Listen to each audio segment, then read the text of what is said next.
Good evening and welcome. Thank you for joining our webinar this evening, Future-Proof Your Rental Property, Adding Value While Navigating New Energy Standards. This is one of a two-part series presented by Renew and brought to you by the cities of Moonee Valley, Merri-bek, Yarra and Hume.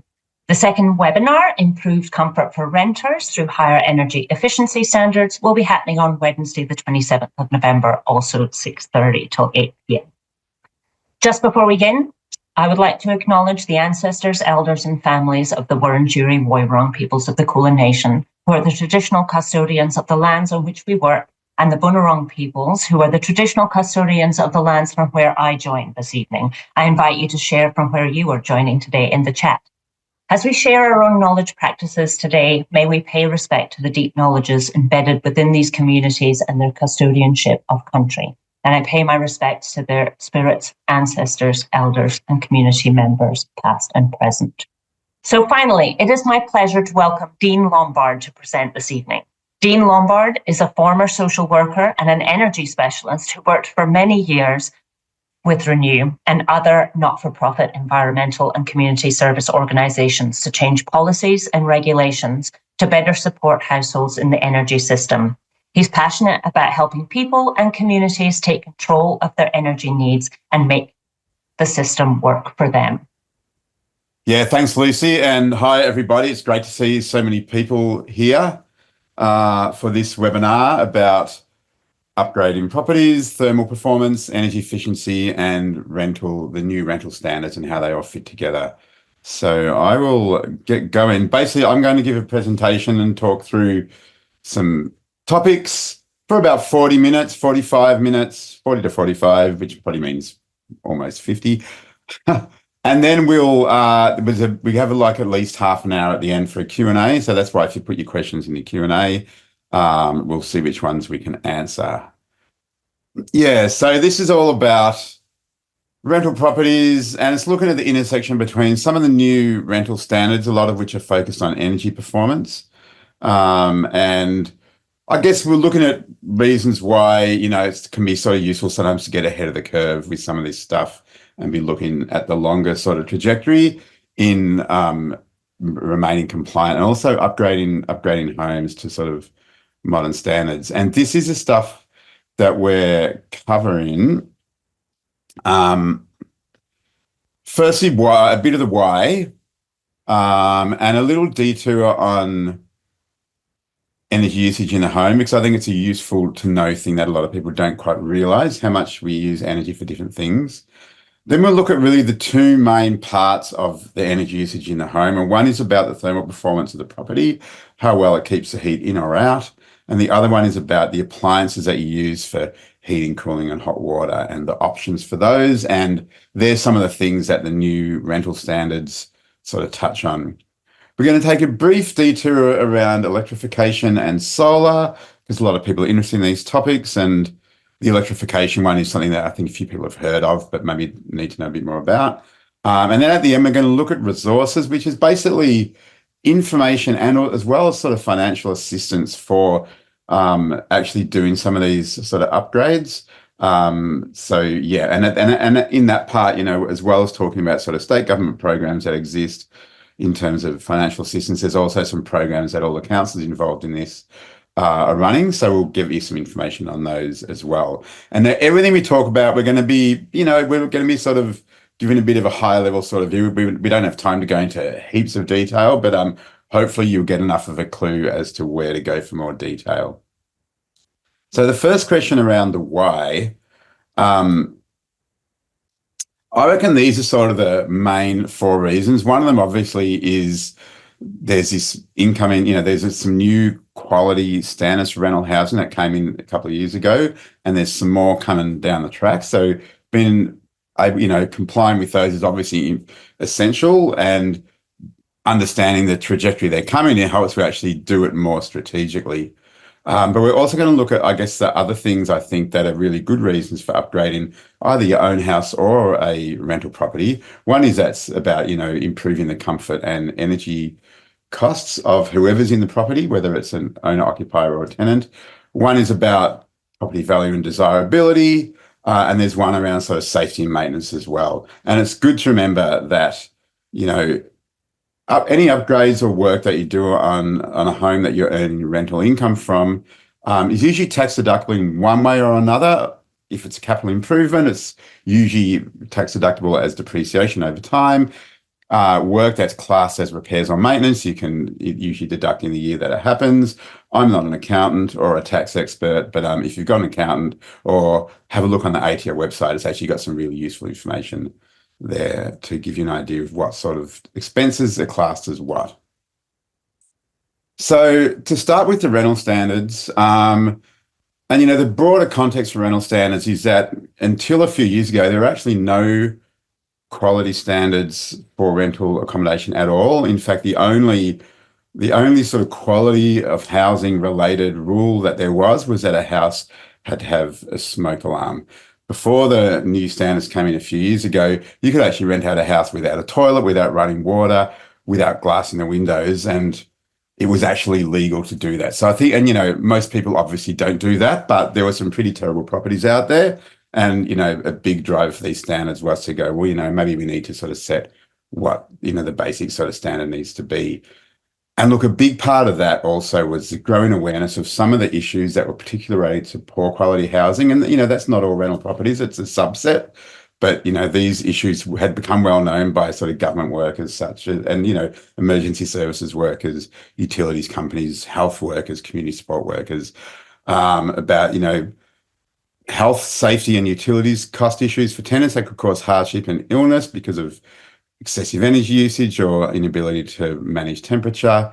It was also noted that although there were quite a few sort of government rebate schemes for, things like insulation and improving appliances, that there was very, very little uptake of those schemes in rental properties. Even the ones that were free, such as the NBN, for example, there was very little uptake of that among rental properties, as well as the insulation scheme about 15 years ago. And there was also some research done that showed that the quality of housing actually didn't have much bearing on the level of the rent, except for at the high end of the market. If you're looking at the middle and low end, you'd find a house in terrible condition and a house in good condition, and they tend to rent for the same price. So it was something was sort of not working there. So that was really the background between the standards. And then the other thing that's happening, I think, in the way the Victorian government's approaching this is this other big issue of the longer term sort of outlook for the domestic gas industry, which is that in the end, gas won't really be used in houses as a household fuel, apart from in a few special circumstances, because and we'll go into the reasons for that a bit more, but basically the network is declining and eventually will be shut down. And people stuck with gas appliances will actually be paying way higher prices for gas than they have traditionally, and eventually will have to disconnect. So that's, I think, something else that the Vic government's got in mind when it's looking at, the trajectory going forward for the quality standards. And I've gone through the current standards. I've pulled out the ones that are most sort of relevant to what we're talking about. And it's, shower heads, because, efficient shower heads use less water. That means less hot water. So it's less energy as well as less water. Electrical switchboards, which is mainly a safety thing. Circuit breakers and safety switches are now mandatory. There's this sort of rule for structural soundness that's really about the property being weatherproof, which is not really much of a definition for that, but certainly it encompasses sort of major drafts like broken windows and holes in walls, which actually, you do find in a lot of properties. There's new rules around window coverings in rooms that are bedrooms or living rooms, window coverings of some kind that block light and provide privacy. There's a new rule for a fixed heater in the main living area and an efficiency standard for that. There are other standards around stuff in bathrooms, kitchens, laundries, etc., that are not really so related to sort of energy consumption, which we're talking about, but to other basic health and safety stuff. So I'm not going to go into detail about those, but if you look at Consumer Vic website, it's really good detail there. Now, that's a standard that came in a couple of years ago, and there's currently an open consultation, or actually the consultation is just recently closed, but there's still this development of new quality standards that are coming in from next year. So these are not definite. This is what's been proposed. They've done consultation. These might change a bit, but this is the direction they're going anyway, and that is basically to move towards a mandatory efficiency standard for all heating which is 2 star, which is actually pretty low. But it's above sort of the worst performing heaters. And then shifting to an electric only for when you replace a heater. So when these standards come in, you don't have to rip out your gas heater and put in an electric one, but when your gas heater needs to be replaced, you'll be only permitted to change it for an electric one. And that's part of that sort of gas substitution sort of trajectory. And we're going to talk a bit more about the relevant appliances. They're proposing a new cooling standard from 2025. The way it comes in depends on if there's already cooling in the house or not. But by 2027, all properties will need cooling. And they're talking about a new ceiling insulation standard, which to start with is just coming in for properties with no ceiling insulation at all. And research that was done, well, probably a while ago now, about 10, 12 years ago, found that probably about 30 to 40% of rental properties had no ceiling insulation. Because the massive uplift in ceiling insulation happened during the federal government scheme, and very few rental properties got that. So, but if you've got some ceiling insulation at this stage, there's no more requirement. But I would guess that at some point they'll sort of say, oh, look, it's got to be to a minimum standard because a lot of places have partial insulation. And the other ones are around draft proofing. So a little bit more specific on draft proofing. A new standard for hot water to be an electric or a solar, but only when the existing hot water system needs to be replaced. A higher standard for shower heads because the technology for efficient shower heads has improved a lot in the last few years. And I mean, this one is not really an energy one, but I put it in there anyway because it was the only one that's not, which is safety anchors for blind cords. And it's a small thing, but those blind cords that hang freely are known as a strangulation risk for small children, and that's why that one's in there. And I had room at the bottom of the table, so I thought, why not? The other thing to be aware of is that the changes that happened a couple of years ago when the first raft of standards came in also gave tenants more rights to modify properties themselves. And there's a much bigger list of these than I've got here. I've just got the ones that are related to what we're talking about. But basically, there are some things that tenants are permitted to do without permission. They're required to, remove, restore, whatever when they leave the property, unless the owner consents to the change staying there. But basically, tenants are allowed to put on window film for insulation. They're allowed to put curtains up as long as they keep the old curtains. They're allowed to install low flow shower heads as long as they keep the old shower heads, and they're allowed to install blind anchors. And there's another bunch of things that tenants are allowed to do with permission. They must get permission from the owner, but on these things, there's this thing where like the permission can't be unreasonably withheld. So basically, unless the owner has a compelling reason why this shouldn't be done, they're supposed to allow it to be done, and that includes draft proofing. And there's this sort of catch-all sort of thing that's stuff to ensure safety, or manage temperature, or reduce energy water bills. And, I guess what those things are and are not might end up become clearer through, disputes. That's how this thing often happens.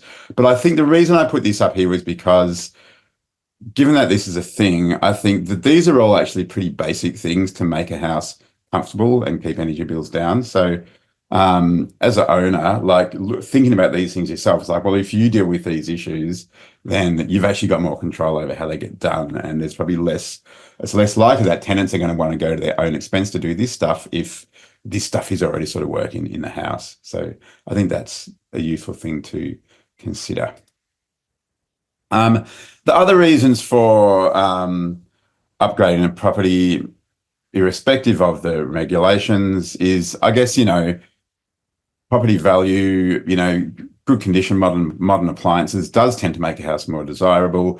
You have a bigger pool of prospective tenants, which probably means that, it's a bit easier to find tenants. That's useful. If you do sell a house, you're likely to get a higher sale price in a lot of places. It depends on that sort of vector between quality of housing versus location. And the other thing I think, with this move towards, electrification and away from gas as a household fuel, when you've got these all electric appliances, that's increasingly going to become more desirable as more and more people you get used to using modern electric appliances instead of sort of old-fashioned gas ones. And these percentages here, this is from a survey that was done a couple of years ago by JWS Research, and they've spoke to homeowners and prospective homeowners, like people who are in the market for buying their first home. And they found that I was actually surprised to see how many people were already going, oh, look, when the gas heating dies, I'll put like a heat pump heater in instead of get another gas heater. You know, nearly 2/3 of people, a bit less, looking at replacing gas hot water with solar or electric heat pumps. And the one that really surprised me was that nearly, you know, like getting close to 1/3 of people thinking about replacing gas cooked up with induction. You know, people love gas cooking. Induction's a great technology, but a lot of people don't know about it. So there's some things to think about too, that, you know, people will over time prefer more often to have houses with these sort of appliances. So I see that as a thing where, like, you know, this is sort of setting you up for the future. If you look at it strategically over time, what am I going to do when the hot water fails in the next 5 years or whatever? I think another thing is that, you know, it also does improve comfort, reduce energy costs a lot. And anybody who's lived in a, you know, poor thermal performing property and then a good one will really notice that difference. I certainly have in between the last couple of places that I lived in. You know, houses that have good thermal performance and energy efficient appliances, they're just easier to heat and cool and to maintain a comfortable temperature. And that means that, you know, tenants are going to be more likely to go, this house is pretty good, and probably more likely to want to stay longer. And it also reduces the risk of the quite serious health impacts that can happen with places that don't perform very well with heat and cold, especially as temperatures are becoming more extreme. And that can have big flow-on effects to tenants, which not only affects them personally, but can affect their ability to, you know, have money to pay rent with, basically. And yeah, similarly, you know, when your energy bills are a lot lower because the appliances are more efficient, then you've basically got more money to do everything else with, including pay rent. So I think that's a benefit as well. And certainly when I used to work in energy hardship, a lot of people were really struggling between, you know, well, I can only afford to pay my incredibly high energy bill or my rent this month, and I'm not sure what to do. And that's a difficult situation for anybody. And it was really caused by inefficient housing and appliances. And just to illustrate the impact of this, this is actually a few years old now, but this is basically the amount of energy needed to keep the same size house in Melbourne at a comfortable temperature all year round, based on how thermally efficient the building is. So it's not really counting the appliances, but just the building, which means the ceiling insulation, the drafts, the window coverings, the stuff that helps keep heat in and out. And a 3-star house, I mean, that's basically your typical pre-2000 house is probably 3 stars, unless it's had a big reno. 3 stars. These stars it's just this system called NatHERS, which rates energy performance of houses. So yeah, 3-star is your typical pre-2000 house. A 6-star house is something built between 2010 and about now, because that's been the standard since 2010. 7-star is the new standard that's just come in this year, about 6 months ago. And I just find this remarkable that this is basically same size house. This is how much more energy you need to keep it at a comfortable temperature if it's a 3-star performance versus a 6-star current sort of standard in terms of insulation, drafts, window coverings. And the more you go with energy performance, the lower the energy usage is. And obviously that translates to a lot less cost. I think the last sort of thing I've got in this is, like, you know, there's also some safety and maintenance issues. And obviously there's safety and maintenance issues with whatever types of appliances you have. Increasingly, as we have modern switchboards with safety switches and modern circuit breakers, and, you know, modern appliances that are more double insulated and stuff, the safety issues with electricity are declining a lot. The safety issues with gas, there's still quite a few with, you know, risks of fire and asphyxiation with gas leaks, especially when the gas piping is quite old. I just had a safety inspection on my place, and, you know, every joint in the gas pipe was actually leaking. And, you know, that's the sort of thing that can happen with old places when the soil moves and that sort of stuff. And of course, gas cooktops also have a fire risk, which is one of the things that induction electric cooktops don't have. And there's growing scholarship on air quality problems with gas cooking and impact on increasing risk of respiratory illnesses like asthma. There's also the maintenance thing. One of the changes with the new rental regs is this biannual safety inspection. One for gas, one for electricity. If you've got all electric, it's just one instead of two. And the inspections and the remedies for electricity are actually a lot simpler than for gas. It's much easier to identify problems with sort of circuit testing tools than issues with gas pipes and appliances.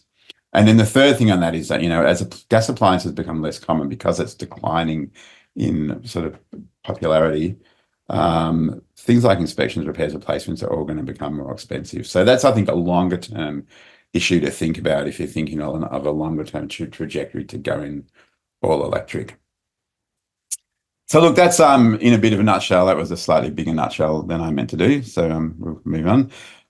Very quickly on energy usage in the home, because a lot of us don't really have a good sense of of how our energy is used. This is typical household energy use in Melbourne. Look, it varies a lot depending on size of house, types of appliance, your lifestyle, etc.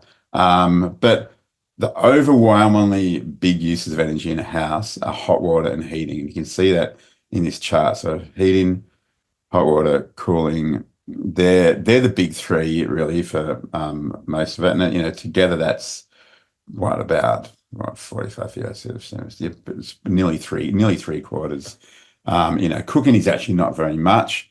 Refrigeration is more than cooking. Refrigeration is probably the biggest appliance outside of hot water and heating and cooling, biggest appliance sort of use, which is why it's really good to get an energy efficient fridge. But yeah, everything else, this 13% is all your other appliances. So this is why when we talk about energy efficiency and electrification, we mainly talk about heating and hot water because there's such big uses of energy.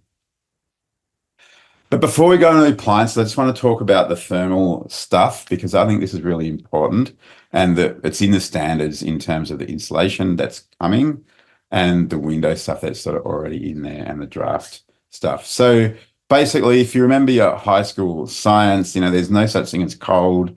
Cold is the absence of heat.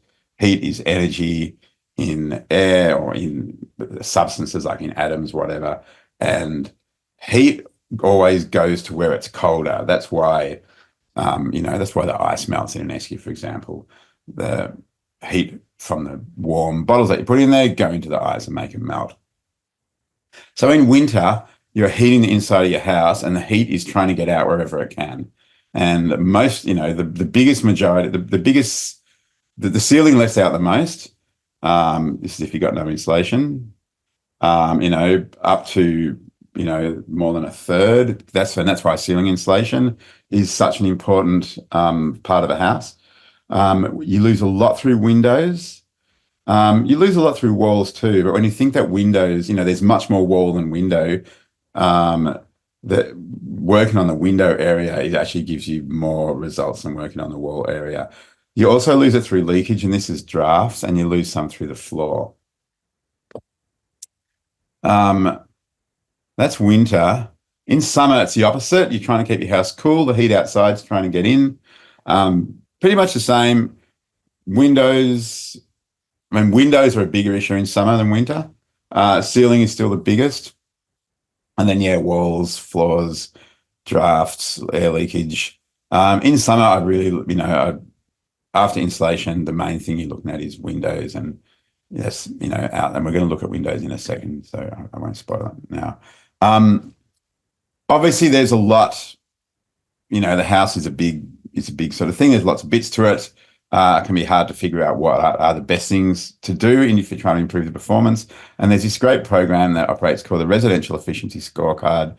It's a Victorian Government initiative, but it's used nationally now. And an assessor will come out to the house, look at the appliances, look at the condition of the house and the insulation, etc., and they'll give advice on here's the main issues and here's the most effective remedies that you would do to make the most difference in terms of comfort and energy usage. And these inspections, they normally cost between $250 and $500. And currently under the Victorian Government's energy upgrades program, you can get a discount on those of sort of $120 if it's urban, a bit more for regional areas. So that can make it only a few $100s all up. And I reckon these are a useful thing if you decided, I want to do some stuff and I've got limited budget, what's the most useful thing to do?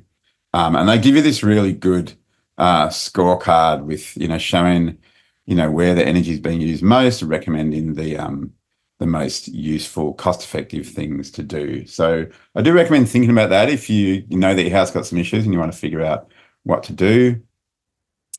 Looking at insulation, which really is sort of the first thing, like ceiling insulation is generally the no-brainer. It's relatively cheap to have installed.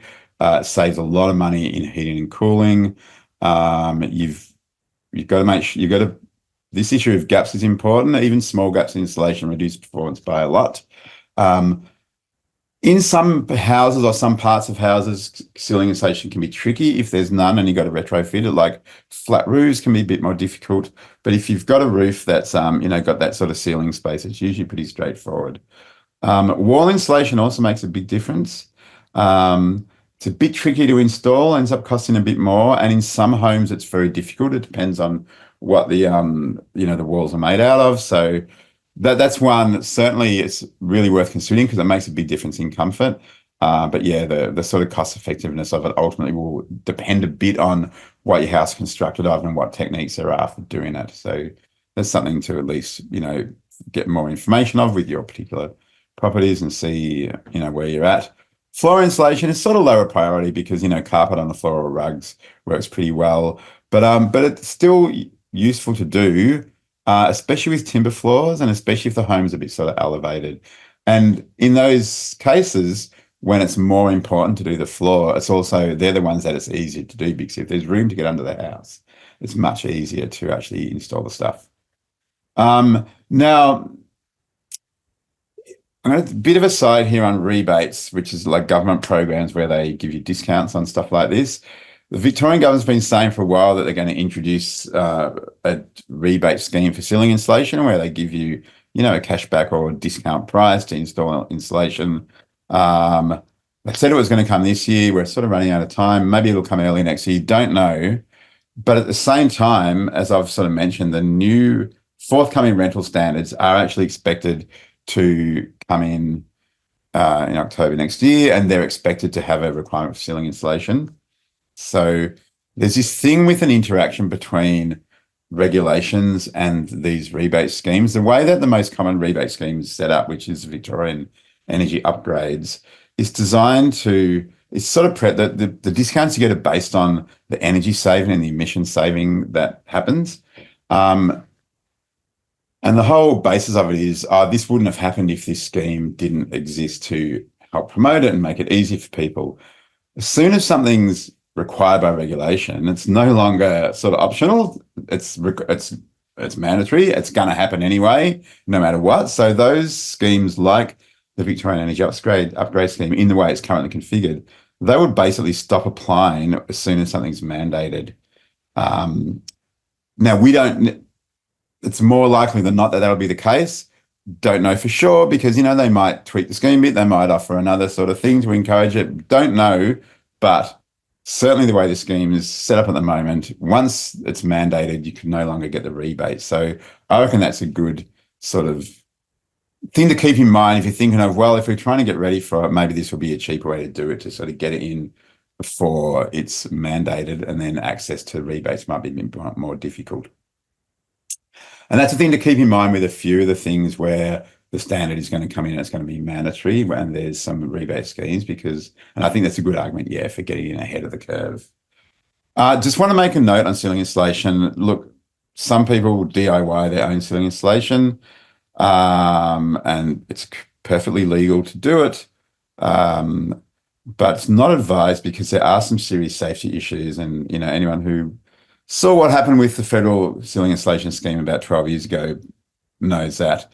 And these are the four main issues that can happen, that can cause serious injury or death. So we don't recommend installing ceiling insulation yourself unless you're experienced and qualified. And Sustainability Victoria's website, and I know you can't sort of copy this hyperlink down, but you can Google You can Google ceiling insulation or search on Sustainable Victoria's website and you'll find it. They've got a really good advice for people considering installing ceiling insulation. If you're worried about safety issues, even with professional installers, they've done a lot of work on regulating the industry more tightly since the former federal government's ceiling insulation scheme. So they've really upped the requirements and regulations on the industry to address some of those issues. So that's insulation. Then I want to show you this picture. This is a thermal camera that shows heat coming out of a house. It's a special camera that detects heat. This is a picture of a house in winter that's got ceiling insulated. The blue and green bits are cold and the red and orange bits and yellow are hot. And this just shows that even when a house is well insulated, the weak points are really the doors and the windows. You can see here all the doors and the windows, all the heat is coming out while the rest of the house is keeping the heat in. And that's why window covering is really important in winter. And you can get special thermal curtains that are rated for energy performance. And, you know, they're great. But, you know, thick curtains, any thick curtains installed properly so they sort of fully cover the window, do pretty similar a job. You can get special blinds that fit into the window frame. They're great, actually. These honeycomb or cellular blinds have an air space in between them, so that adds to their insulating property. Double glazing, if you have to replace windows, it's a no-brainer to get double glazing. They cost a bit more than regular windows, but not heaps, and their energy performance is great. But it's not usually cost-effective to replace a perfectly good window with a double glazed one, especially when, as I show in the next slide, good drapes perform almost as well as double glazing anyway. Gaps around windows, window frames and gaps between panes are a classic spot for drafts. Good to check. And a reminder that, you know, window coverings are required in the rental regulations, and tenants are permitted to install their own without permission. So you're required to have curtains. You may as well have good curtains that block out the light and, you know, insulate the cold and the heat so that tenants, you know, then tenants won't have much reason to install their own. And yeah, here's the Sustainability Victoria report from a few years ago now that looked at the cost effectiveness of energy efficiency retrofits and actually found that good drapes with pelmets, so little covers that go over the top, almost as effective as double glazing, but far, far cheaper. Like the payback time on double glazing for replacing a perfectly good window was something like 60 years, but the payback time for curtains was about 2 years, and that was getting them professionally installed. So I think it was 2 years. So yeah, that's good to keep in mind. Good drapes work great.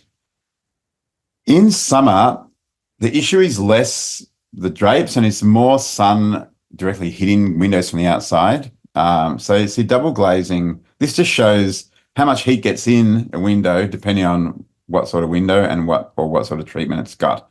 So double glazing has less of a big impact on sun coming in than on keeping heat from going out during winter.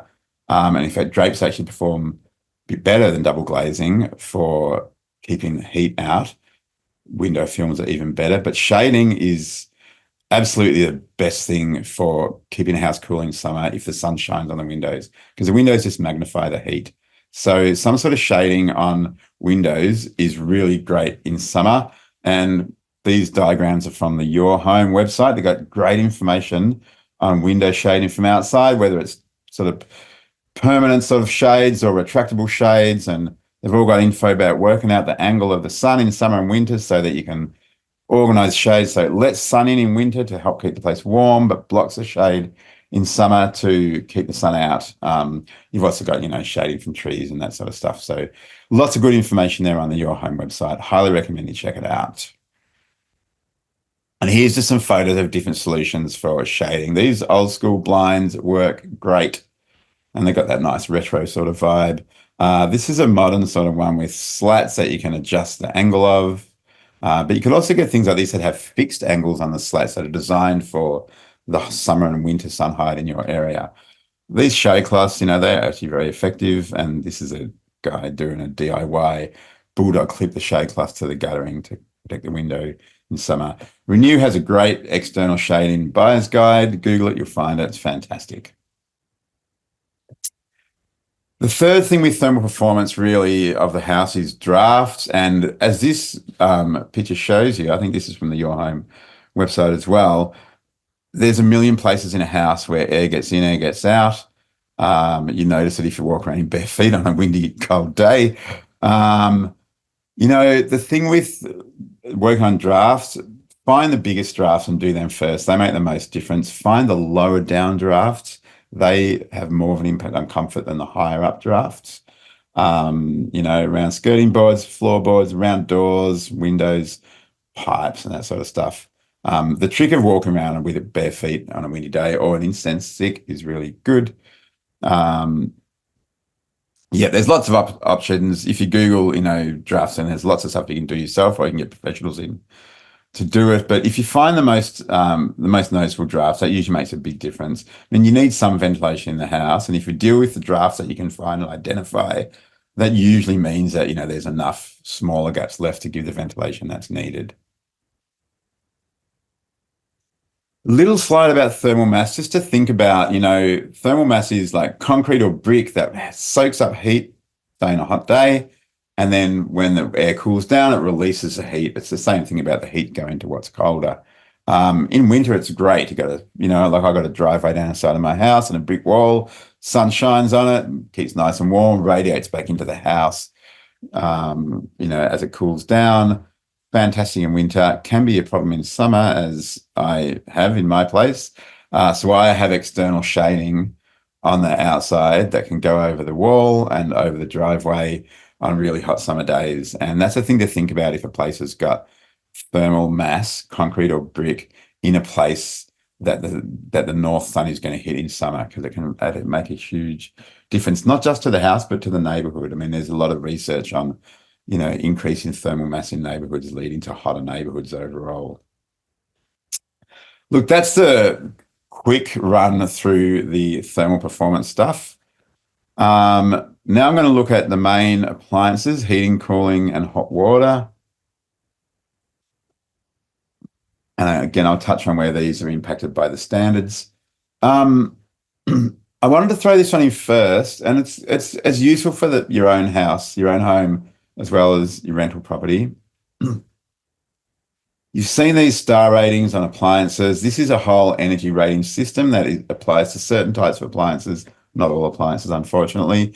And it's not just a comparison system that shows you how appliances compare with each other and how relatively efficient or inefficient they are. It's also a standard system. Like, it comes with minimum standards for appliances. You can't, the appliances that are in this scheme, and all these ones are, like, heaters, fridges, hot water systems, etc.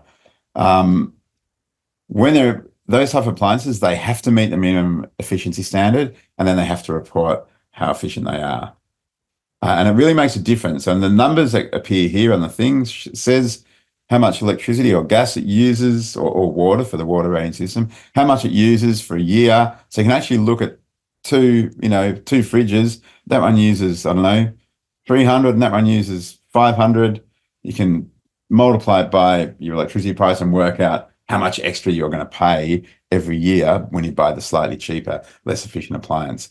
And this chart here really is a good illustration of the difference in energy usage of pre-standard appliances, which is these old ones before the system came in place. That's a typical pre-energy rating system heating appliance. That's how much energy it uses per year. That's one that meets the minimum standard now. That's how little it uses. And that's the higher efficiency one that you can get now, which uses only 2/3 of what the one that meets minimum standard does.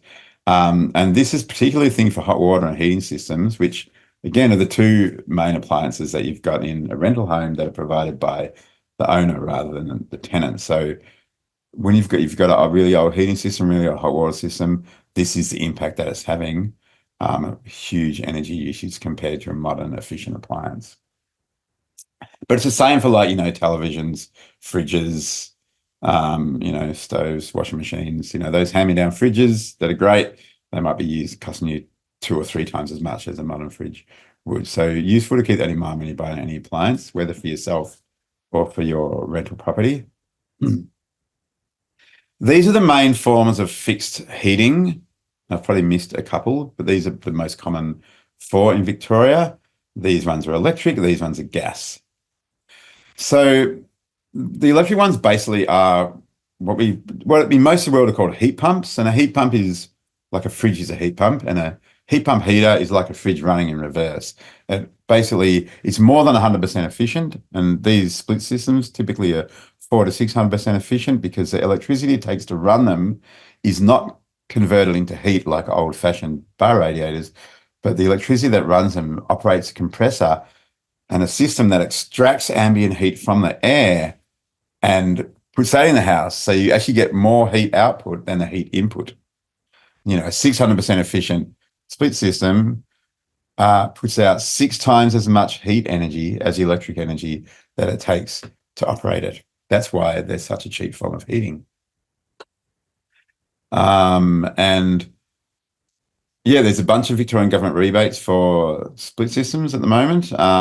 But as I mentioned before, if they become a requirement, a regulated requirement, they might not be available.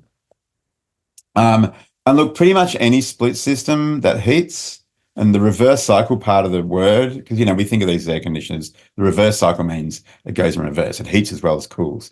So a reverse cycle air conditioner, split system, pretty much anyone complies with the current heating requirement, which is 2 stars or more, because most of these are 4 or 5 and higher. And they also comply with the heating requirement if the October 2025 ones do come in, which is that you need an electric heater that's at least 2 stars when replacing an old heater. So they are a good choice if you're looking forward and going, I want to stay compliant, and I also want to provide, you know, efficient, low-cost heating. These box air conditioners, a lot of them are only cool, but some of them are reverse cycle. They heat as well. Some of them comply with the current standard. That's why they made it 2 stars instead of 3 stars, because they wanted to allow these very cheap, less efficient heaters to also be in part of the standard. But they won't comply with the future cooling requirement. And of course, the advantage of heating with these is that you've got cooling as well, 2 appliances in one. So, and as you can see, if you can zoom in or look closely, this one here is 1.5 stars. That doesn't comply with the current rating. But some of these, the more expensive ones, are 2 stars. None are more than sort of 2.5 stars. So I really recommend split system. Costs a bit more than that. Get a rebate before they're made mandatory under the Victorian energy upgrades. And they're great heating. They heat, they cool, fantastic. These heaters are both included in the current standard. Because like these, if they're 2 stars or more, these console heaters, if they're 2 stars or more, they comply with the current standard, but they don't comply with the upcoming standard, which is the electric only. Gas heaters, they cost more to run than these split systems.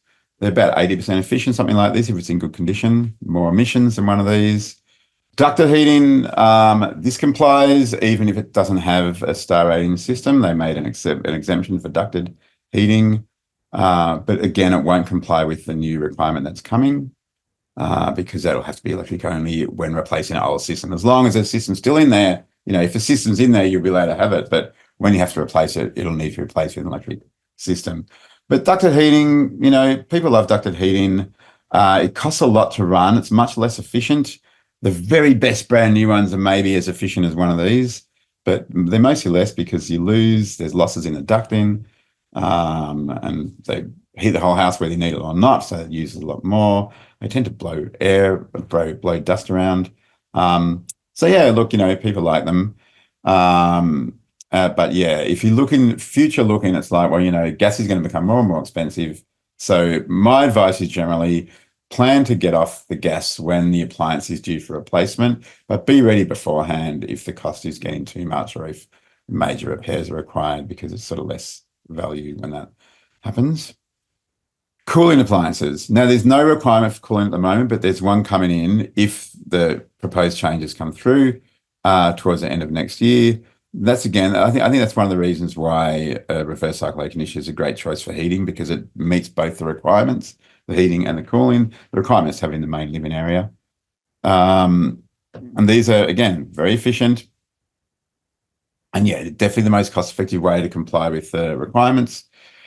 Box aircon, none of these will comply with the new cooling requirement that's coming in unless it's a lower standard than they're proposing, because none of these are 3-star and the requirement for cooling is 3-star. Some places have evaporative cooling. It's not actually clear if that complies with the new standards that are proposed, because these are not part of the star rating system. And the standard says it's got to have 3 stars. So don't know if that will comply. I wouldn't be surprised if they make an exemption for them. But I don't really recommend these. I mean, they used to be quite popular. I see a lot of them around. They cost about as much as buying a few of these. And if you're heating and cooling a house properly, you'd buy a few of these for one house. They use quite a bit less electricity than these, because they're really just running a fan. They're not running the compressor. But they use a lot of water because they work by blowing air through wet pads, and they've got to continually keep the pads wet. So I had a bit of a look, and, in good condition, they use 10 to 20 litres per hour, which should add up to quite a lot of money and water usage. But they also they give a sort of moist sort of heat, which is great if it's very dry heat. Sorry, moist, yeah, moist cooling. They give moist cooling because they go through water. It's great when there's dry heat, but if it's high humidity, you don't actually get the cooling effect. And we're actually getting increasing high humidity. It's one of the impacts of sort of climate change, is that we get more humidity down south than we used to. So they're increasingly less effective at cooling. They also don't provide heating. So I would never put a new one of these on a house. If you've got one already, well, it's there, so useful. But yeah, it's not clear how it will comply with the future cooling requirement. So I'd have a longer term plan to replace it with one of these when it's time. I'm going to touch briefly on supplementary heating and cooling, and this is a good thing to think about for your own place as well. Bathrooms, when you're wet, come out of the shower, moving air, even if it's hot, makes you feel cooler. So fan heaters or even ducted heatings are not a great idea in bathrooms. And really the best form of heating for bathrooms is radiant heat, because it basically heats the thing it's pointing at, it heats your body. That's why these combined fan heater light things are popular, and the old school radiant heaters, they're great for bathrooms. If you've got these can be a fire risk, some models, if they're not cleaned regularly, because the fan can suck dust into the electric. So that's worth keeping on your maintenance schedule if you've got one of those. The newer ones, I'm pretty sure, are mostly designed so it doesn't happen, but some of the older ones, there's certainly some fire issues. Ceiling fans is the other great thing, because they not only keep you cooling summer by sort of blowing air around gently. On winter, you turn them on the winter setting backwards, and it actually pushes the warm air that gathers at the ceiling down around you, makes you feel warm again. They're great. They really add value to the heating that you've already got. Hot water, look, the main gas ones are storage and instantaneous. This is the basic stats on those. They're relatively efficient. The instantaneous ones are pretty efficient and relatively low cost to run. But the new heating standard, the new hot water standard that's proposed, is electric or solar only when the current system needs to be replaced. So if you've got one that's coming up for replacement, I'd be looking at an electric or solar one to replace it with, rather than other gas ones, because these actually last for quite a while, and the gas becoming more expensive is going to be an issue over the next 5 to 10 years, which will be the life of a new appliance. But yeah, they're basically the ones that you're most likely to have. Heat pump, hot water, relatively new-ish technology. A lot of people don't know much about them. We get lots of questions about them. They're basically the basic thing of how they operate is pretty similar to your gas storage heater. They're a storage heater. You got to have it the right size for the house. It's an insulated tank. It heats up usually once a day, and it stays hot for a couple of days usually. But the heat pumps are very efficient, much cheaper to run than a gas one. They do cost a bit more to buy though, and the price is coming down as they become more common, but still is a bit of an extra above a gas storage. but there is a rebate, again, through the Victorian Energy Upgrade Program, as long as they're not required by regulation. You can be pretty safe that the rebate will be there for a while. So that's a good one to consider if you're looking at replacement now. And yeah, solar thermal is the other one that you would have seen around. Basically, water heated by the sun, and it's boosted by gas or electricity when needed. They're very cheap to run. They cost about the same as a heat pump to run generally. They cost a lot more to buy. You can get a rebate for them. We don't generally recommend these to people because the heat pump can really end up being more cost effective, especially in Melbourne's weather. During winter, you end up boosting it all the time. Though, with, summer's getting hotter, maybe these will become a bit more useful, but they are quite expensive. They often have maintenance issues. Some people love them, some people hate them. The new heating requirement for replacement of an old hot water system, electric boosted solar thermal will comply. Gas boosted won't, because part of the trajectory with those new regs is to move away from the gas stuff. This is pretty much the last section, apart from when I tell you some of the resources available. This is just a bit of general information about electrification that you might have heard a bit about, and a few thoughts on solar. The push for, why electrification is happening, essentially it's because gas is a fossil fuel, and our entire energy system, and in fact our entire economy, is on this slow transition to reducing the emissions of the whole economy. And the energy networks, energy systems are a big focus for that, because there's lots of options for, it's much easier to take emissions out of an energy system than, say, out of agriculture. So look, gas used to be very popular and considered cheap and clean because gas was a byproduct of oil drilling in Bass Strait, very handy for us Victorians. And, in a world where all electricity was produced by coal, gas was way cleaner, even though it was a fossil fuel. But all that's changing. The electricity grid's getting a lot cleaner, and gas is actually getting dirtier in its production, because those oil wells are almost dried up now. They've been a few years, there's no more oil or gas in Bass Strait.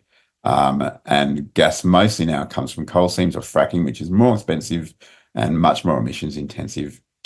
We also now, Australia exports 80% of its gas, so our local prices are pegged to global prices, so it's not cheap anymore. The prices have gone up bucket loads in the last 10 years, and they continue to. So gas is no longer cheap and no longer really that clean compared to what we used to know when those who are my age were kids. The electricity grid is getting cleaner and cheaper. You might not realise, we think about, and Victoria's pretty much the dirtiest state in Australia in terms of energy supply, but our grid is already about 30% renewable. In just 5-6 years, it will emit half as much carbon emissions as it did a couple of years ago. And by 2035, it'll be 1/5 emissions of the 2022 level. That's the speed at which it's changing as coal power stations are closing down, more renewables online, growing number of batteries and other sort of storage. And prices are a bit high now because that transition has been very poorly managed because of not very good federal government policy. But we're heading towards, in the medium term, a lower price trajectory as more renewables come online and as the energy system is more smartly managed. And yeah, the Vic government has this whole sort of, they're calling the gas substitution roadmap, which is, we need a steady transition to slowly work towards where we need to get to, because that's lowest cost for everybody, when you know what's going to happen and you can work towards it a bit at a time. And that's why there's a lot of rebates at the moment for efficient electric appliances. And that's why they're in the rental regulation trajectory, they're looking at taking gas appliances out eventually. Renew's done a lot of work looking at what's the cost of having an all-electric home versus what we call a dual fuel home, a home that has gas and electric appliances. And we've done that study in depth twice. Every time we found that, it's actually considerably cheaper to have an all-electric home than a gas home if you're using these modern efficient appliances. And part of that is just that if you can cut your gas connection and no longer have it, that already saves you like $350 a year just for that fixed connection fee. We also did another look at this issue in 2022 when energy prices started going up a lot after the Ukraine war. And we found that while everybody's energy costs went up, people with gas and electricity, their energy bills went up a lot higher than those who had all electric, because electricity was still cheaper when you've got these efficient electric appliances. And if you have solar, they had the lowest increases at all. And of course, thermal efficiency of the house helps even more. This is some of the analysis that we've done for some of those reports. This is the equivalent heat generated by a gas heater and a reverse cycle aircon. That's the cost per heating energy that you put out. It's basically less than half the cost for an efficient reverse cycle air conditioner than a gas heater doing the same work, like heating the same room to the same temperature. Similar story for gas instant hot water system, which is the most efficient gas systems, and heat pump hot water systems. This analysis the Victorian Government did was like, this is a dual fuel home, that's their total energy bill. Here's an all-electric one with ducted heating and air conditioning, and here's an all-electric place with a few split systems instead of a ducted system. And that's, $1,000 a year cheaper than the dual fuel home that's otherwise the same. Whack solar on and everybody's prices go down, but the all-electric one goes down even further because you're using a lot of your free solar energy for your appliances. So that's a little thing on, solar really builds with your all-electric home. I've got these slides on what to look for when you're purchasing these appliances, and I'm probably running a bit out of time, but just quickly do the research on the appliances, make sure you get the right size for the room, look for the more efficient ones, find an installer who knows what they're doing because they'll do it right. And we've had a few issues with installers not really knowing what they're doing, installing some of this stuff a bit poorly. There's lots of different types of reverse cycle air conditioners, not just hanging on the wall. You can have these ones on the low down the wall, and you can have these multi-split systems where you have one compressor and several units if you've got limited space. Similar for heat pumps. Get someone who knows how to install heat pumps and make sure the tank volume is the right size for the house. They normally scale it by number of bedrooms because, the number of bedrooms in a house is a pretty good indicator of how many people are likely to live there overall. Obviously, sometimes you might have more or less, but overall, we normally scale to the size of the house. Induction cooktop is a new thing for a lot of people. A lot of us don't like those old-fashioned electric ceramic or resistive stoves because they take 10 minutes to heat up and then 10 minutes to cool down, and that makes cooking difficult. But these induction ones, completely different technology. They have same precise and immediate power control as gas. Highly recommended. You can borrow them from libraries, or councils often have them borrowed from libraries to try them out and see what it's like. They're great. Just like a gas stove, but no flame and cheaper to run. And yeah, look, if you're looking at doing these appliance replacements, especially if you're electrifying, I just, have a plan, look at the age of appliances, prepare to replace them. It's best to replace an appliance before it fails, but when it's getting towards the age when it's going to fail, because that way you've got more time to find the right one, and you don't end up having a week without hot water or something. And yes, sometimes you'll need to do some electric upgrades for some of these appliances. You really need to talk to an electrician and find out. It depends on the age of your house and what its connection's like. So it's very hard to generalize about that, but you might find you need to do a bit of electrical work in some houses for some of this. And you get the most benefit if you do electrify by closing your gas connection, even if you got to pay a fee to get it completely removed. That fee to remove the gas meter is less than what you pay in a year for having it there if you're not using it. So a pretty good idea to do that. Now I'm going to the resources, and people from the councils will jump on, but just quickly, the Victoria Energy Upgrades Program, have a look on the web. Great information for replacing inefficient heaters and hot water systems with efficient ones. Again, these are generally available if the stuff is not mandated by regulation, so good to get in ahead of the curve before it's required. They've just introduced ones for induction cooktops, which are not yet in standards, so that should be available. And there's lots of other stuff for, other stuff to do with energy usage. Worth checking out. Have a look at that. But now I'm going to throw to Kelly for the Hume stuff. Thank you, Dean. So Hume City Council has a program called our Home Energy Upgrades program, and it's available to all residential property owners. So that includes both homeowners and landlords. And essentially, there are 6 efficient energy upgrade products on offer, and landlords, homeowners can choose to get advice about those products and receive no obligation quotes from vetted suppliers.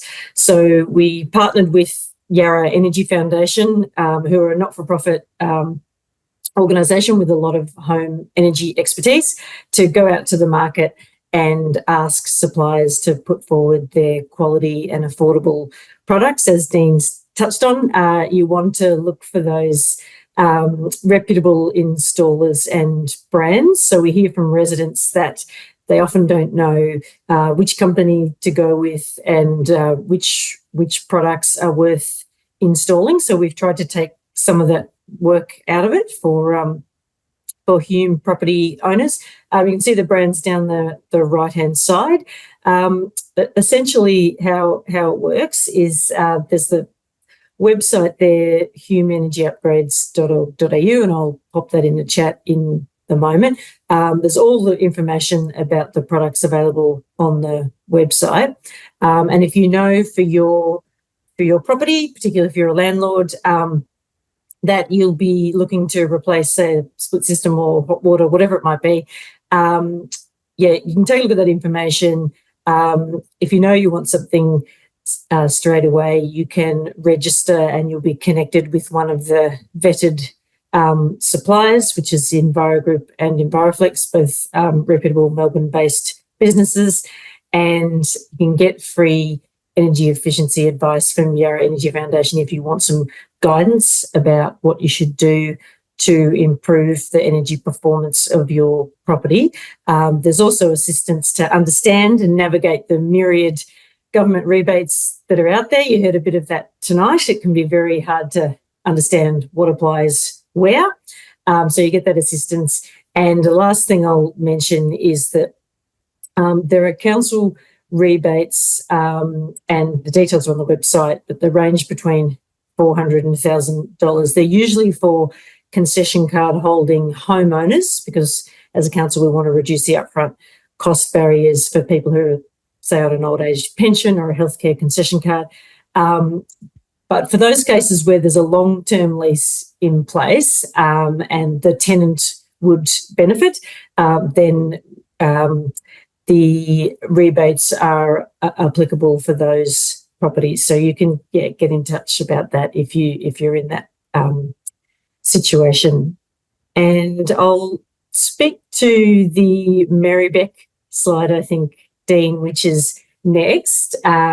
We haven't got one of our colleagues here from Merri-bek, but the neighbouring council. So just to give a little bit of an overview, they have an energy upgrades program as well, which is through Solar Savers, but it's certainly more than just solar. You can get the split systems, the heat pump, hot water systems, and batteries, as well as solar PV. There are a bunch of councils who've gone in together in sort of a similar way to what I described, to have some reputable installers and products. And something I think might be somewhat unique to Merri-bek, which is a great opportunity for rental properties where there's financial support there. You can see $3,000 for solar or $2,000 for insulation, and draft proofing, particularly targeted to low-income households. So for renters who are on a low income, if there's support from the landlord, they can get in touch, particularly about that thermal subsidy program. Dean's already mentioned many of the councils, including Merri-bek, including Hume, have induction cooktops to borrow and thermal cameras as well. But their website, zerocarbon, merri-bek.org.au. Someone's very helpfully pop those things in the chat as well, and I'll pass on to the next council. Thank you, Dean. Thanks, Kelly. This is Lucy. calling in from Moonee Valley City Council. So here's just some of the offerings we have at the moment. So we have a solar for apartments program that's part of our, so we are Let's Go Zero program is a program of initiatives for community carbon emissions reduction. Solar for apartments is one of those initiatives. That's free solar sharing assessments for owners, corporations that in Moonee Valley City Council to help access state government rebates. The link is there. I think it will be dropped in the chat shortly. I would note that although that is solar for apartments, it is also open for strata townhouses and units as long as the meters are co-located in some way together.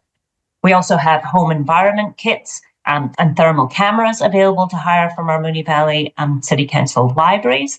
And we are also currently developing new energy efficient support programs for households coming in 2025. To hear about these, please sign up for our Green Living newsletter or contact us at environment@nvcc.vic.gov.au, or you can call us on that number listed. Thank you very much. Thanks, Dean. Thanks, Dean. Thanks, Lucy. I'm Mel from Yarra City Council. So here's some of the things that we have at Yarra Council to support you to take some of these actions. If you visit yarracity.vic.gov.au/all-electric-home, you'll see the resources that we have to help you electrify your home or your rental property. There's a Go Electric action plan that you can download to compare different appliances and make a plan to replace them with electric appliances when they fail or when you're ready to make that replacement. And you can also find out about some of the other things that we have, resources that we have to support you to go electric, such as induction cooktops that you can borrow from the Yarra libraries. You can also visit yarracity.vic.gov.au/going solar to find information on solar. We are also a partner council of solar savers. So if you contact solar savers, you can get free advice and a no obligation quote for solar, electric heating and heat pump hot water systems for your home or rental property. You can also use the Sunspot Solar Calculator to find the sunniest spots on your roof for solar. And within that tool is free to everyone, but within the City of Yarra, it has additional data to show you the shading or overshadowing that your roof experiences throughout the year, so you can help to find the best spots on your roof for solar. And we also have information on solar in a heritage overlay. So there's a large part of Yarra Council that is in a heritage overlay. About 2/3 of our dwellings are in a heritage overlay. So we've done some work to simplify planning applications for solar and heritage overlays. And you don't need a planning permit if the solar will not be visible from the street or a public park. If you do need a planning permit, there's no fee for that planning permit for solar in the heritage overlay.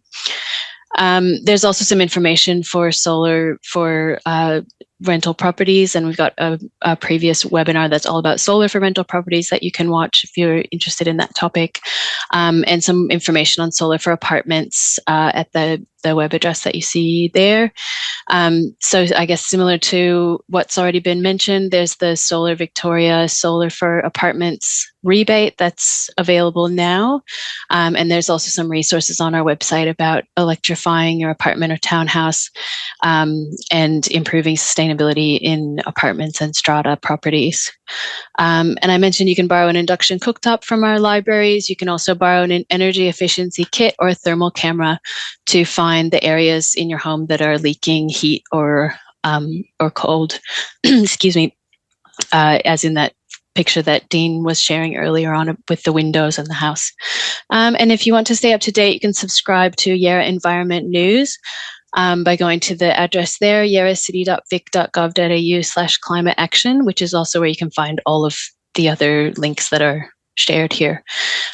We will also be announcing a new program shortly to support people with the concession card to do energy upgrades at home with across a range of upgrades to make their homes more comfortable in hot and cold weather, and to electrify and install solar. So that program will be announced over the coming weeks. So to stay up to date with that, please sign up to the Yarra Environment News and you'll hear more, and that will be open to rental properties as well. Thanks, Dean. Thank you. That was really great information and great programs there.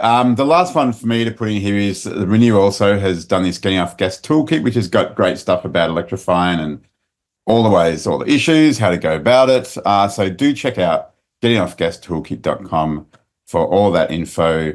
And I'll throw this up for a second or two. I've mentioned all of these things in most of these things in the presentation already. These are other useful resources, more for information. The Your Home website's great if you're looking at improving your home. And the solar homes program has rebates for solar for property investors as well, for rental properties. So that's worth checking out. These links will be shared. So they're all good sources of excellent information. And that's pretty much it for this part of the night. And now we'll go to the Q&A and answer some of your questions. Thanks so much, Dean. So we have a few questions rolling in. So first cab off the rank is we did have a question about not just about incentives, but that this attendee was keen to understand not just about incentives, but tax impact. So I might just comment on your from slide 4, and just to reiterate that upgrades are usually tax deductible via depreciation over time, improvements or as expenses in the year incurred. That's relating to repairs and maintenance. And you can consult an accountant or the ATO website for more information. But did you have anything else to add there, Dean? Yeah, probably not really, apart from, the ATO has, I had a look at the ATO website and it gives all these really practical examples. And one of the main things is, if you sort of repair anything that's broken or replacing a like for like because it's broken down, that usually is deducting the year it's a repair. But if it's a thing that adds value or, and is an improvement, that's usually when it's a capital investment and it can depreciate over a number of years. And the net impact is in many ways better with the depreciation over time than over the immediate year.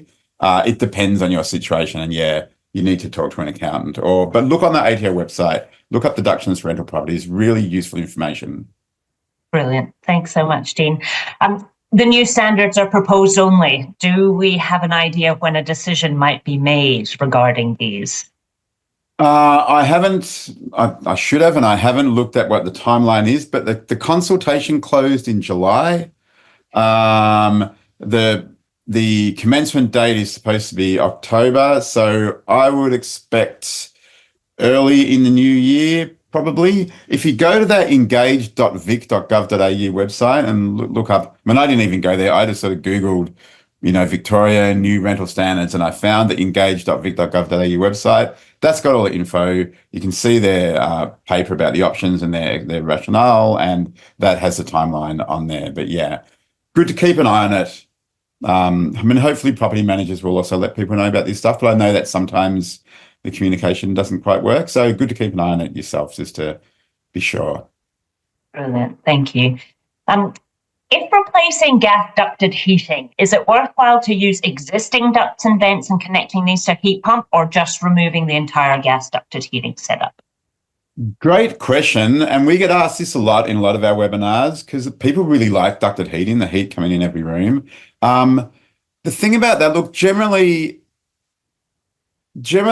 sort of in theory, the same ducts in many cases will work. It will depend a bit on, say, if you're replacing an electric heat pump ducted system, it will depend a bit on how it's configured. Some need smaller ducts, some can use the same size ducts. The bigger issue, though, is that an old heating system often has, the ducts are deteriorated. I just had mine, I've got gas ducted heating in my place. I just had a whole lot of holes discovered and replaced during one of those biannual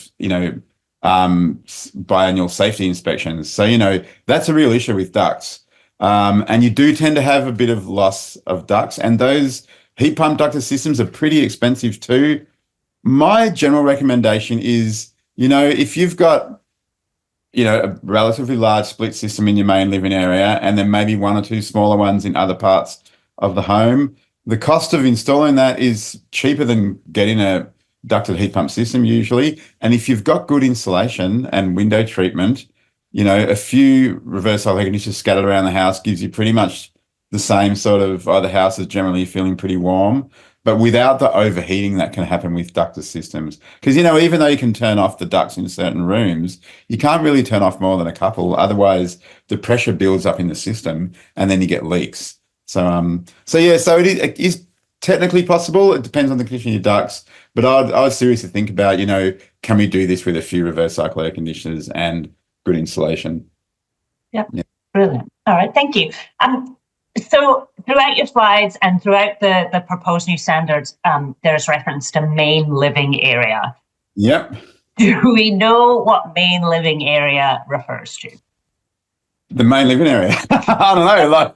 I know. I look at my house. It's like I got two living areas. Which one's the main one? I don't know. It sort of depends. I mean, part of the thing about these regs and the way they're generally written is they actually try to avoid being overly prescriptive. Like the one about curtains is like rooms that would predictably, reasonably be used as bedrooms or living rooms. Like, is a small room that's a study, yeah. So what do you think? What would you think is the main living area? A good rule of thumb, I think, is if you lived in the house, where do you think you would spend most of your time doing the stuff that you do in living areas? Where do you think would the best place for a heater would be? That's what I would do. And I think a good thing to think about, houses, they're rental properties for a while, they sell, they're owner occupied, like they move through those sort of phases. And I think that if you put yourself in the thing of, if I was living in here, what would be reasonable for me? What would I think is the basic sort of comfortable right way to do it? That's the thing. I think if you've got two living areas and you've got a heating one, it's going to be pretty hard for anyone to come and say, hey, it's in the wrong living area. So I don't think that's a risk, but I'll just sort of, make your best sort of guess about where you think it's most useful. Yeah, brilliant. We have an attendee who wants to replace an old reverse cycle air. How did they determine which one when there are so many options? They did contact two installers on the approved list, but they said pick it yourself, which is not that helpful. This particular attendee is not in Hume. I'm not sure where they're based.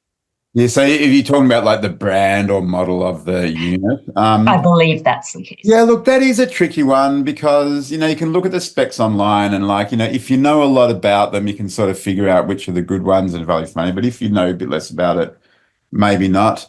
As a rule of thumb, I think there's two main things here. One is the size for the area that you're heating or cooling with it. And if you Google, there's a few websites that are like heating and cooling calculators that will go type in the square meters of room, will tell you what size, like what output you need. So that's one way of doing it, though they do tend to overstate a bit. So if they say, oh, you need a 7 kilowatt, you might really only need like a 5 or 6. So I'd be careful of that. They tend to oversell a bit, but that's one way to do it. In terms of the model that you buy, the main thing I tell people is that, like any market for anything, the really cheap stuff often is a bit crap and is going to be more trouble than it's worth. More of a maintenance issue, maybe less effective, noisier, whatever. The top of the line stuff is usually pretty good, but probably doesn't need to be quite that good. The mid-price stuff is usually good. So I'd look for brands that are sort of reputable and, I'd look at reviews. If you got access to Choice, they look at them. I'd talk to people who've got them. That's the best way. It's the same with anything. And the same as getting an installer. I tell people we do solar webinars and it's like, who do I get to install my solar system? It's like, well, you can look at ones that or you can look at, for example, the new Energy Tech Consumer Code, list of approved suppliers for solar and other stuff. That's a good way to look because they vet them. But, ask people who've got them, ask your neighbour, what was your experience with your solar installation? Would you recommend the people or would you not recommend the people? That's often a good way.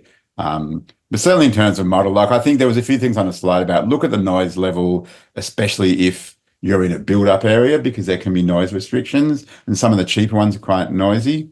Yeah. Great. In regards to, we had a question, and this was specifically for Moonee Valley just asking about, I believe it was asking about the solar for apartments, the program we have currently running. And they asked, do they need to qualify as a rental property provider to access? Now that, from my perspective and from Moonee Valley's perspective, that's not an eligibility requirement. It's open to just if you are an owner corporation in either an apartment building or a strata townhouse. But I was just wondering from the other councils in terms of your programs that you were speaking about, Kelly and Mel, if you'd like to jump on just to, were any of those specifically for rental property providers or are they more broadly available?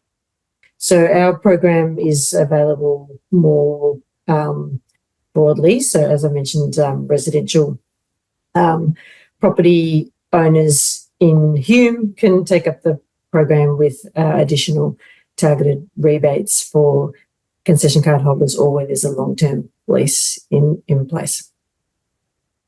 Great, thanks, Kelly. And Mel? Our programs are also more broadly available to residents, and so that includes rental properties in the cases where they're eligible. Yeah, amazing. Thank you very much. All right, Dean, do the rebates, we've had a question, do the rebates have an income assessment cutoff? It's the VEU, I believe. Great question. The VEU ones don't. They're all about the energy saving. The VEU ones are all based on you're replacing an old efficient appliance with a new efficient one. So the amount you get depends on what you're replacing as well as what you're replacing it with. But there's no income requirement because they're all about the value of the emissions reduction. There's a whole scheme. It's the Victorian Energy Efficiency Target Scheme. It's about the value. The Solar Victoria schemes have income cutoffs. They're pretty high. They're like, I think it's over 210, I think, per household. Only some of those are open to rental properties, like there's a solar for renters, but their hot water one is not open to rental properties, but their hot water one's almost expired anyway, and VEU, the Venue Energy Rebates, has one. So yeah, so no income requirements for the VEU ones, just for the Solar Victoria solar one. Brilliant. We have an attendee with a double brick house with a cavity. Can the gap between the bricks be insulated? And if so, what would your recommendation be? Blow-in insulation or bats? Good question. I'm not an expert on insulation. Look, it does depend. I know that it depends on the construction. Some double brick, you can put stuff in from the top. In some cases, they can pull out a few bricks here and there and do it. I think they usually use blow-in insulation for that, but I'm not 100% sure. You'd probably need to, that's a good Googleable question. And so I saw someone posting in the chat, the My Efficient Electric Home Facebook group. They are great for questions like that because they have lots of people with heaps of expertise.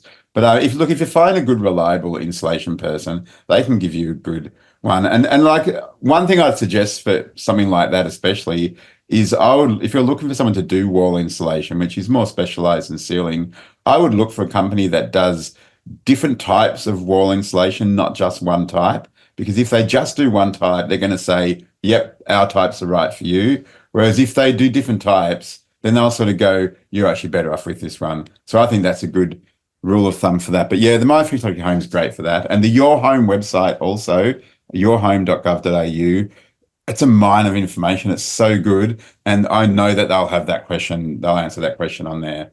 They'll have types of insulation I've never even heard of on there. So yeah. Brilliant. Thank you. So I'm noting we've only got 4 minutes left, but I'll throw you this last question. It's multifaceted. We have a double-story 40 square metre house. They're thinking of replacing the ducted heating, which is 6-star, but it's only 4 years old. When would you do it? And are there options to have electric heating using the existing ducting, and indicative costs if you have? Yeah, look, I can't really give you indicative costs because it's not really my specialist area to that extent. A relatively new gas ducted system, probably worth keeping for a while because probably pretty efficient. And we'll probably, the ducts will be in good condition. If you are really keen on doing the electric changeover, it's likely to be more likely that you can use the ducts as long as you get a heat pump that works with that diameter ducts because they're probably in good condition, and modern ducts are more durable than the older ones. But for a system that new, I mean, if you put it in yourself, you would have spent a pretty penny on it. So that's an example where I go, that might be the last thing that you do. And when we do our electrification webinars, we're always about, the most cost-effective way is to do it when you need to replace the appliance anyway. You're already up for spending some cash. Even if the official electric costs a bit more, you still, it's only, the difference is all that you're really spending. In terms of the gas heating, because ducted systems do use a lot, especially in a big house, and probably the thing that's going to come and bite you before the system gets old is the cost of running it, because gas prices are only going up. So, that's also the sort of thing, what can work with a place like that. If you've got, a reverse cycle air conditioner, say, if you put one in like a main sort of living area, or whatever that means, you'll probably find that, there's periods in the lead up to winter and the come down from winter where you don't really need the whole ducted system, and you could just use that. And that could be a way of saving some money before you get around to taking the system out. I know I find in my place, I've only got the ducted heating. I don't have a reverse cycle. There's certain times, this time of year, or, maybe last month, where it's like, I really don't need to heat the whole house. I just need a bit of a heater. It's a bit overkill, but I've got no choice. So I think having that sort of option is good, and it's sort of a step on the way towards the fuller electrification. Yeah. Brilliant. I think I have one quick question that we might be able to just squeeze in. Example of a living area query. Some homes do not have a wall that separates the living room and dining. In this instance, would a split system in the dining room comply? Because it's part of the open area. It's open space. I think it probably would. Look, I think, the reason it says the main living area is because it's too hard to get specific. Like, in my house, I've got kitchen, dining, and rear living area, and then I've got big front living area. Which one's the main one? Well, they both are, so, if I had one in one, if I was renting this out and I had one in one, I'm guessing it will comply. If I owned it, I'd probably put one in each because it would be more comfortable, and then I could get rid of my gas heating and save money because it costs a fortune. So I don't think you're going to get pinged because you've got it in the wrong living area. I think think about how people would use the house. If you've got a tiny study and you put it in there, I don't think that would count. I think they'd ping you on that one. Amazing. Thanks so much, Dean. Well, we've reached the 8 o'clock mark. So on behalf of the cities of Moonee Valley, Merri-bek, Yarra and Hume, thanks again to Dean and to Renew, and particularly to everyone who joined us this evening. I would just like to reiterate that all the councils are currently running programs. Links are within the webinar chat from the detailed in the slides. So please do reach out. And thank you very much, and have a lovely evening.